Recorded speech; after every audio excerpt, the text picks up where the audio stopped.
नमस्कार दोस्तों, स्वागत है आपका आपके ही चैनल असली समाज में। आज हम आपको ऐसे शख्सियत से मिलवाएंगे जिन्होंने छत्तीसगढ़ का नाम पूरे विश्व में रोशन किया है और जिन पर पूरा छत्तीसगढ़ गर्व करता है और वो काम करके दिखाया है जिसको करने का करोड़ों व्यक्ति का सपना होता है। छत्तीसगढ़ के धरती से निकले और अपने मेहनत और जुनून से परचम लहराया है। ऐसे छत्तीसगढ़ के सबसे पहले माउंट एवरेस्ट चढ़ने वाले व्यक्ति श्री राहुल गुप्ता जी। तो नमस्ते राहुल भैया जी, मिलते हैं राहुल गुप्ता जी से। तो भैया आप ये बताइए, आपका शुरुआती जीवन कैसे रहा, कैसे आप माउंट एवरेस्ट चढ़ने का विचार मन में आया, ये सब हम जानने की कोशिश करेंगे। मेरा स्टार्टिंग करियर अगर सच कहूँ तो एक नटखट बच्चे की तरह रहा है।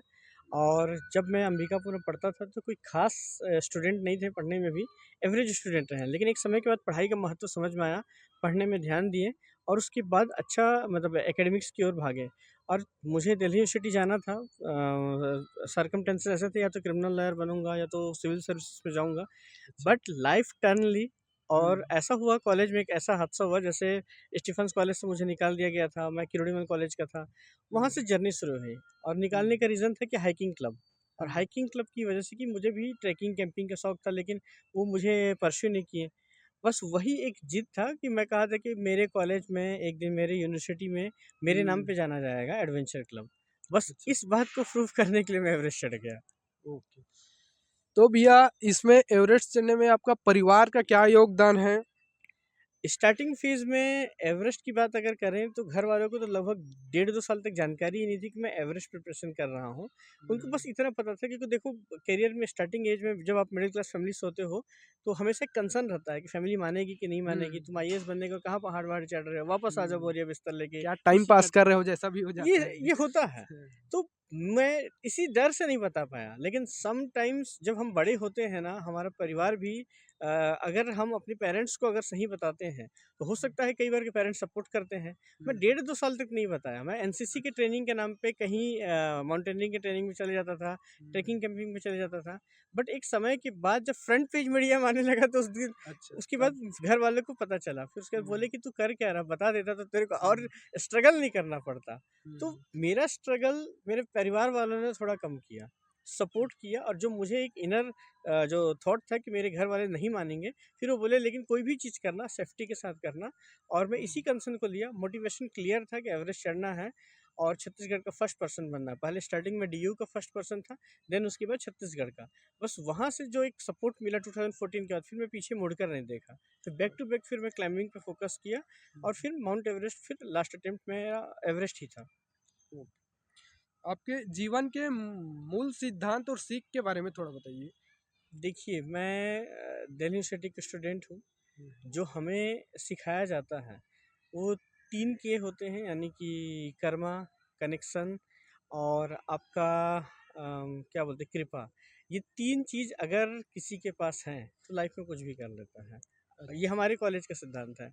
दूसरी चीज़, इम्प्लीमेंट भी करना होता है।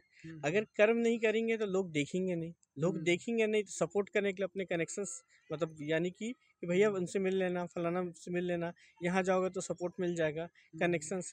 अब ये दोनों के अलावा कृपा लास्ट में काम आता है। कृपा अच्छा। कब काम आता है? जब आप मेहनत किए हैं तो भगवान भी आश्रित होता है कि चलो भैया अब कृपा कर देते हैं, जो चाहिए होगा कर लेगा, मेहनत बहुत कर लिया है। तो ये 3 के को मैं बहुत अच्छे से मानता हूँ। इसके अलावा मैं यही कहूँगा कि कोई भी चीज़ को करने के लिए आपका मोटिवेशन और डिसिप्लिन बहुत इंपॉर्टेंट है। क्योंकि हर दिन आपको कोई मोटिवेशन लेक्चर नहीं देगा। सेल्फ मोटिवेशन होना बहुत बहुत ज़रूरी ज़्यादा है। जरूरी है। और डिसिप्लिन इसलिए क्योंकि अगर आप अपने काम पे लगातार फोकस होकर डिसिप्लिन वे पे पर्टिकुलर एक ही चीज़ पे बार बार हथौड़ा मारना होता है ना, किसी किसी लकड़ी को या किसी लोहे को, अगर आप बार बार वो करते हैं तो पचकता है, रीसेप होता है। सेम चीज़ है लाइफ को भी अपना, अगर आप रीसेप करोगे ना, बार बार अगर उसी चीज़ पे काम करोगे तो डिसिप्लिन मैटर करता है। तो ये 2 चीज़ें थी जो मुझे एनसीसी से सीखने को मिली थी। और यही वजह है कि मैं आज आपके सामने खड़ा हो पाया हूँ। और ये लाइफ का एक गुणसूत्र है, अगर मुझसे पूछेंगे तो। इसमें आपने लक के बारे में कहा, लक को आप कितना मानते हैं? देखिए, मैं लक को मानता हूँ। अब मैं लक को किस तरीके से देखता हूँ, 99% आपका स्ट्रगल, आपका कर्म और लक 1%। लेकिन समटाइम्स वो 1% भारी पड़ जाता है। मैं उसका एक रीज़न बताता हूँ। 2016 का बात है, मेरा तैयारी बहुत अच्छा था। क्लाइंबिंग का परसेप्शन और जो हमारी जो ट्रेनिंग होती है पहले से प्री प्लान थी, ठीक है, कि हम लोग इस टाइप से करेंगे, इस टाइप से क्लाइंब करेंगे, टीम में ये होगा ये होगा। लेकिन जब ऑन ग्राउंड उतरे थोड़ा बहुत चेंजेस हो गया, एग्जीक्यूशन का टाइम आया तो हमारे परसेप्शन वहाँ काम नहीं आता, लेकिन हाँ एक थॉट ऑफ आइडिया रहता है।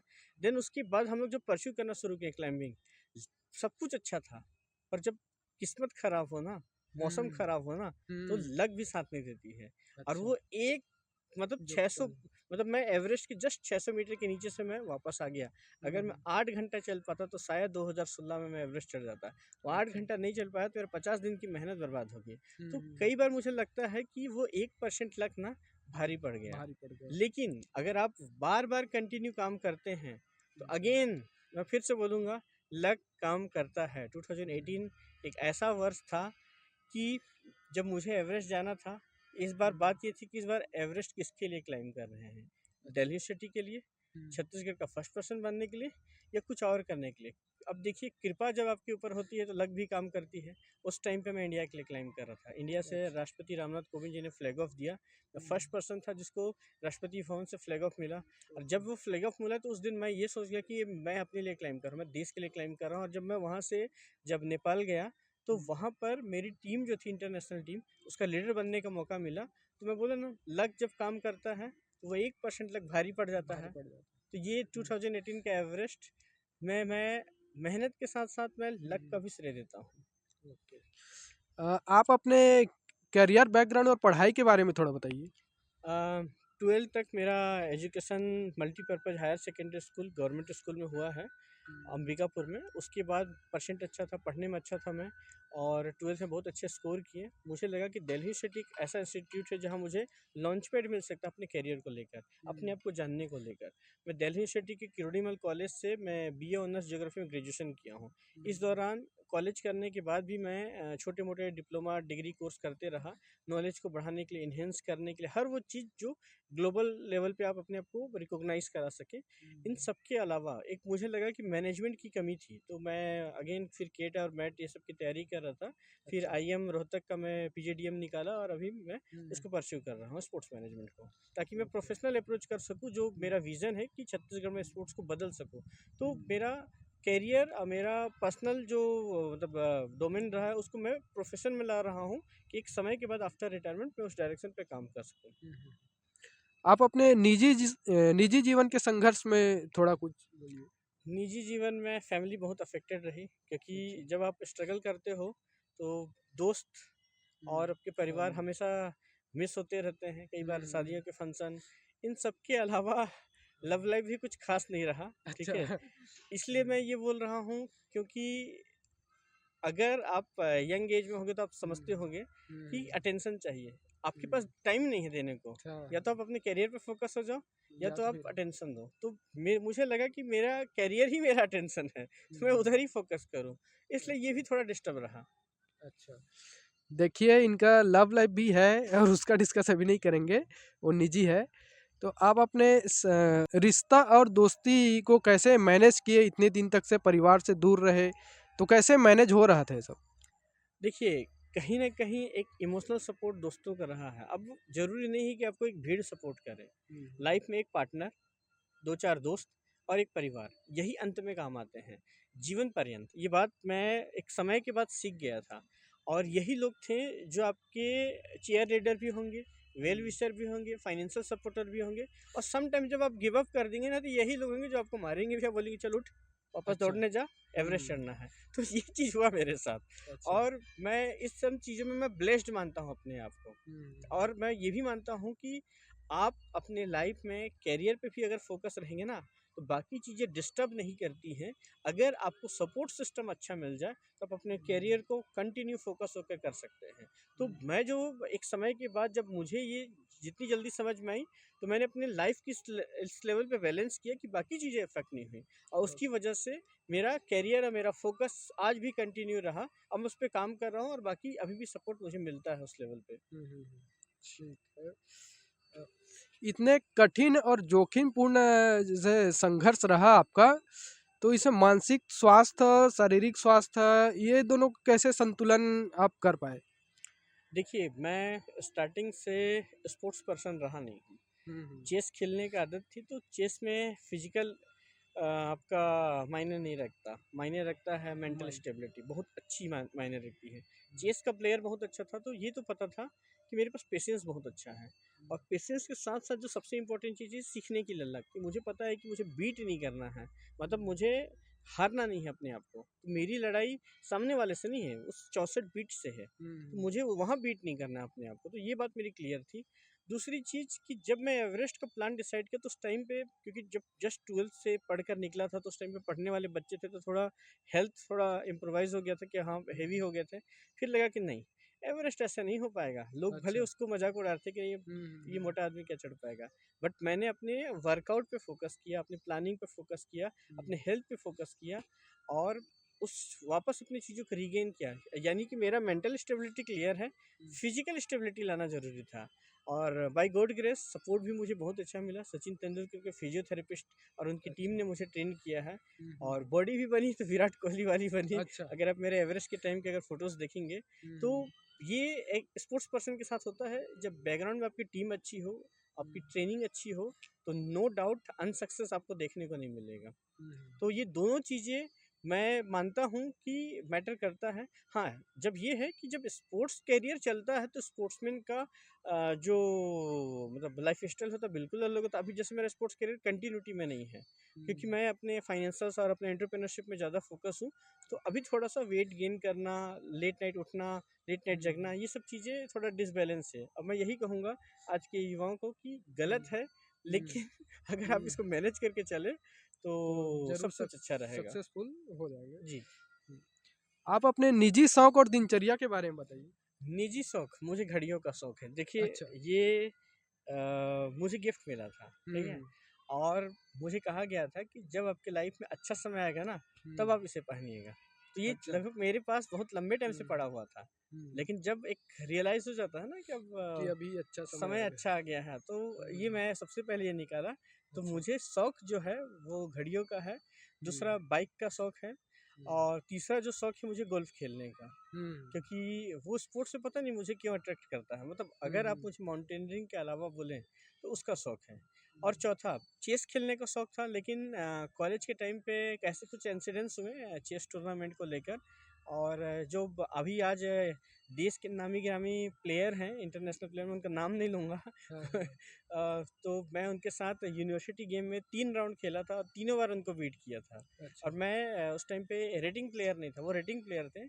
उनके पेरेंट्स ने मुझसे रिक्वेस्ट किया था कि आप विड्रॉ कर लीजिए, अदरवाइज़ इसका करियर ख़राब हो जाएगा, ये 10 साल से प्रैक्टिस कर रहा है। अच्छा। मुझे रियलाइज़ हुआ कि मेरे को माउंटेनियरिंग में जाना है, चेस तो मेरा इम्पोर्टेंट हम्म। गेम नहीं है। लेकिन हम्म। जब मैं विड्रॉ कर रहा था, तो मैं उस दिन कसम खाया था अपने वज़ीर को टच करके कि आज के बाद अच्छा। मैं चेस नहीं खेलूँगा। हाँ, हाँ, हाँ। क्योंकि अगर मैं खेला तो किसी का फिर करियर ख़राब होगा। हम्म। और बाय गॉड ग्रेस आज इंडिया के इतने सारे चेस में जो मेडल मिल रहे हैं ना, तो मुझे लगता है कि अगर मैं होता तो शायद उनमें से एक मैं भी होता।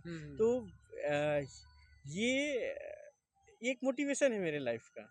तो हम्म। शौक भी है और मोटिवेशन भी है, तो ये 4 अच्छा। चीज़ें मेरी बहुत फेवरेट है। हम्म। तो अभी आप क्या कर रहे हैं और आगे का प्लान क्या है?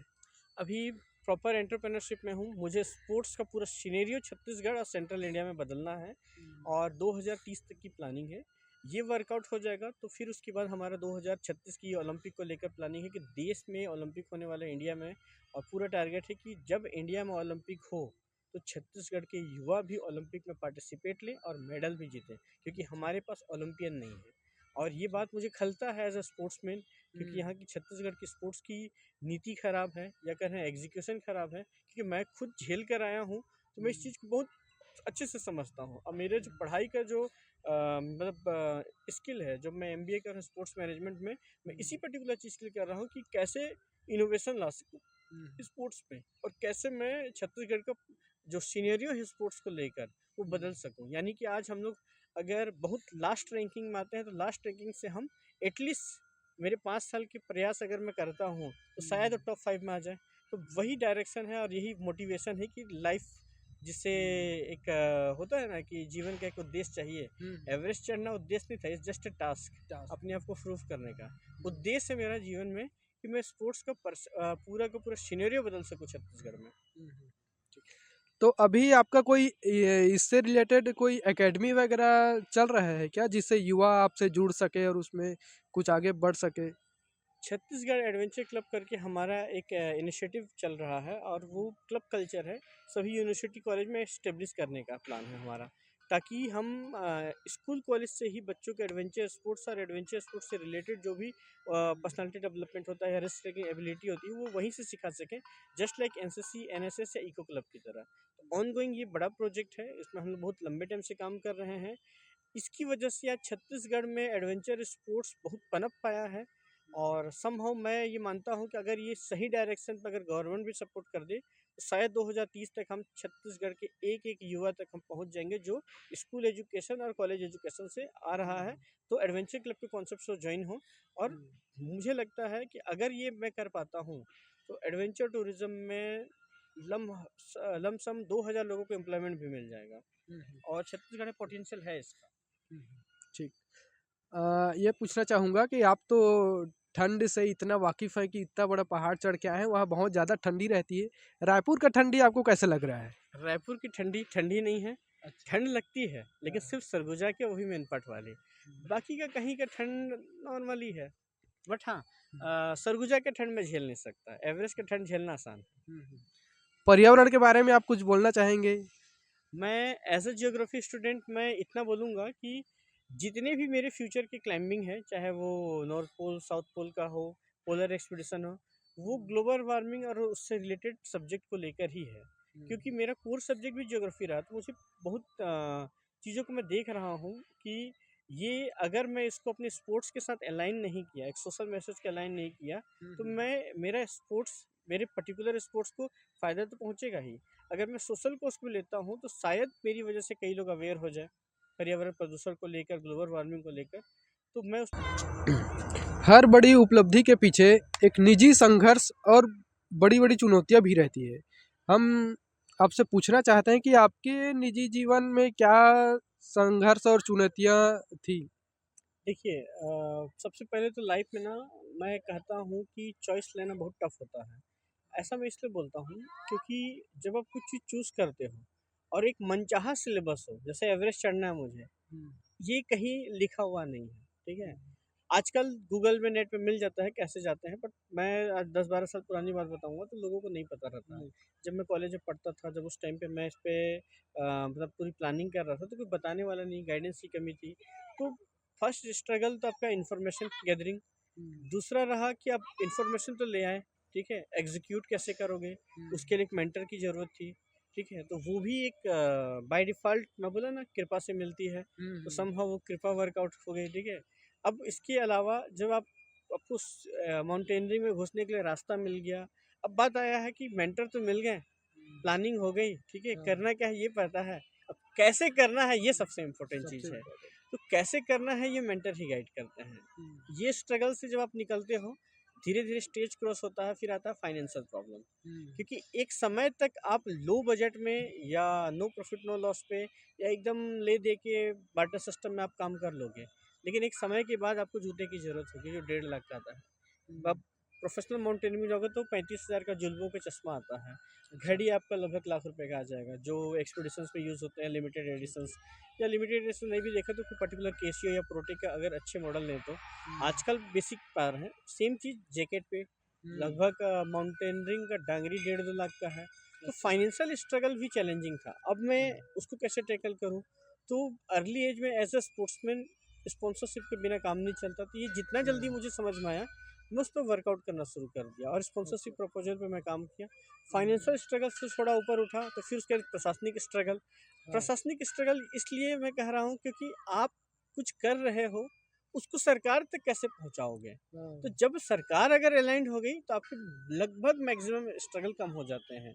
लेकिन फिर आपका फिर परफॉर्मेंस स्ट्रगल हो जाता है। तो कई बार आप जब चकाचौंध की दुनिया में रहते हो तो परफॉर्मेंस में दिक्कत आता है। समहाउ मेरे साथ भी ये हुआ था, ठीक है? और जब आप एवरेस्ट के प्रिपरेशन पे आते हो तो फिर आपको सिर्फ पहाड़ ही नहीं चढ़ना है, वो एक वो अलग स्ट्रगल अलग है। आपको आसपास की ऑरा, आपके मीडिया मैनेजमेंट, आपकी हर एक चीज़ को बाय डिफ़ॉल्ट आपको करना पड़ेगा। क्यों? आपका मन ना भी रहे तो आपको करना पड़ेगा। तो ये फिर एक वो स्ट्रगल है जो इन्फिनिट है, आपको करना ही पड़ेगा। अब जब इन सब चीज़ों से निकल कर आते हो और एवरेस्ट क्लाइंब करके आते हो, तो उसके बाद फिर नाम को मतलब बरकरार रखने के लिए, अचीवमेंट्स को बरकरार रखने के लिए या ज़िंदा रखने के लिए अगर कहूँ तो आपको बार-बार अचीवमेंट लाना होता है, लोगों के साथ पब्लिक गैदरिंग में आता है। तो ये फिर उसके बाद पीआर का स्ट्रगल होता है और ये ओवरऑल जो जीवन का स्ट्रगल है, मैं मानता हूँ कि सबके लाइफ में आता है। जो जैसा कर्म करता है, उसको उसी हिसाब से स्ट्रगल करवाया जाता है और मिलता भी वैसे है। अगर आप मुझसे पूछेंगे कि एवरेस्ट चढ़ कर क्या मिला, तो मैं बोलूँगा सुकून। अच्छा। क्योंकि मैंने चूज़ किया था, मैंने टारगेट सेट किया था, मैं एक ऐसा टारगेट शूट किया था जिसको मैंने करके दिखाया, वहाँ से कॉन्फिडेंस आया। सुकून की बात अगर मुझसे पूछेंगे तो क्या कॉन्फिडेंस, क्यों अच्छा। आया? क्योंकि अब मैं जीवन में कुछ भी काम करूँगा तो मुझे ये पता है मैं कर लूँगा, क्यों? क्योंकि मेरा डिज़ाइन किया हुआ सिलेबस है। तो ये छोटी-छोटी चीज़ें हैं और ये स्ट्रगल ज़रूरी है। मैं युवाओं को भी बोलता हूँ, अगर वो स्ट्रगल नहीं करेंगे ना, अपने कंफर्ट ज़ोन में रहेंगे, तो शायद सक्सेस कभी नहीं मिलेगा और वो सब मुंगेरी लाल के सपने की तरह वो यही सोचेंगे कि कोई मैं मार्क जुकरबर्ग बन जाऊँ, मैं इंस्टाग्राम का फाउंडर बन जाऊँ, ऐसा नहीं होता। आपको करना ही पड़ता है। स्मृति मंडाना अभी हाल-फिलहाल में वर्ल्ड कप खेल के आई, ठीक है? हाँ। वर्ल्ड कप खेल के आई तो जीता ही ना, ठीक है? वो पिछला स्ट्रगल कोई नहीं देखा, वर्ल्ड कप के बाद पूरी दुनिया जान गई कि पूरी जीते दुनिया हैं। में। बस यही सेम चीज़ है। ठीक, ठीक। आपको शिखर पे पहुँच के सफलता मिल गई तो सफलता मिल कर के क्या महसूस हुआ आपको? सफलता मिलने के बाद सबसे इम्पोर्टेंट चीज़ ये होता है कि सफलता को डाइजेस्ट करना। देखिए जीवन में ना मुझे सिर्फ़ एक ही चीज़ आती थी, सफलता पाना। डाइजेस्ट करना मेरे मेंटर ने सिखाया, मेरे पेरेंट्स ने सिखाया और मेरे गुरुदेव ने सिखाया। ये ऐसा मैं इसलिए बोल रहा हूँ, अगर मैं उस चीज़ को अर्ली एज में डाइजेस्ट नहीं कर पाता, तो शायद आज मैं किसी गलत डायरेक्शन में चल देता। क्योंकि स्पोर्ट्समैन लोगों के साथ चकाचौंध की दुनिया साथ में चलती ही है। लेकिन डाइजेस्ट करना मुझे सिखाया गया, घर के संस्कार अच्छे थे, गाइडेंस अच्छे मिले, तो मुझे लगता है कि अगर आप ये सब चीज़ों को अगर आप ईज़िली कैरी कर लेते हैं, ठीक है? तो आप ये समझ लीजिए कि आपका गोल होना चाहिए कि आफ्टर सक्सेस एक अच्छा इंसान बनना। तो अभी अगर आप मुझसे पूछें मोटिवेशन क्या है? बोले जीवन में अच्छा इंसान बनना अच्छा है। इंसान। शिखर पर चढ़ने में तो बहुत ज़्यादा कठिनाई और संघर्षपूर्ण रहता है, संकटपूर्ण रहता है, लेकिन वहाँ से उतरने में कितना संकटपूर्ण रहता है? सबसे टफेस्ट काम उतरना। अब मैं उतरने का एक आपको लॉजिक बताता हूँ। चढ़ने में जितना एफर्ट्स लगता है, लोग पूरा एनर्जी उसमें बर्न कर देते हैं। लाइफ में भी सेम चीज़ होता है। जब आप चढ़ान पर रहते हैं ना, पूरी ताकत लगा देते हैं। बट सच्चाई ये है कि आपको उतरने में मेहनत करने की ज़रूरत है। उतरने में सावधानी, अटेंशन, बहुत फोकस होना चाहिए। दूसरी चीज़, आपके पास रिसोर्स बहुत कम रहेंगे। ऑक्सीजन, खाना, पानी, दाना, मेडिकल। उसके बाद आपकी टीम कमज़ोर रहेगी। क्यों कमज़ोर रहेगी? क्योंकि आपने जो अचीव कर लिया उसके लिए पूरा ताकत लगा दिया। ताकत लगा। आपके पास उतनी एनर्जी चाहिए कि आपको पूरी टीम को सही सलामत ले जाना है। तो ज़्यादातर एवरेस्ट पे जो एक्सीडेंट हुए हैं, वो उतरने में ही हुए हैं अब तक के इतिहास में। तो मैं कहता हूँ कि जब आपका लाइफ में जब करियर में डाउनफॉल आए ना, तो सबसे पहले आप उसको फोकस करिए, क्यों और कैसे, और उसको अगर आप ओवरकम कर लिए तो आप समझ लीजिए कि आप दोबारा फिर एवरेस्ट चढ़ के वापस उतर के आ सकते हैं। और एक आखिरी सवाल है, एवरेस्ट चढ़ने के लिए क्या सिक्स पैक होना ज़रूरी है? नहीं, आपका स्ट्रेंथ होना ज़रूरी है, मसल्स मास होना ज़रूरी है और सबसे इम्पोर्टेंट चीज़ कि बॉडी में माउंटेनियरिंग एक ऐसा स्पोर्ट्स है कि थोड़ा बहुत फैट भी चलता है, क्योंकि पूरा फैट बर्न होता है माउंटेनियरिंग में। तो मुझे लगता है कि सिक्स पैक का कोई रोल नहीं है, just a fashion. Even sportsman, कई आप स्पोर्ट्समैन देखिए, जैसे रोहित शर्मा का एक बेस्ट एग्जांपल लेता हूँ, वो सिक्स पैक नहीं है, लेकिन उनसे बेहतरीन बैट्समैन कोई नहीं होगा। ये बेस्ट एग्जांपल है इजमान उल हक का। राहुल भैया, आपका बहुत बहुत धन्यवाद हमारे चैनल में आने के लिए। आपने अपना जीवन का संघर्ष, उतार चढ़ाव सबके बारे में हमें जानकारी दिए हैं। आप जैसे लोग जो हैं वो युवा पीढ़ी के लिए बहुत ही प्रेरणादायक हैं। मिलते हैं हम अगले वीडियो में।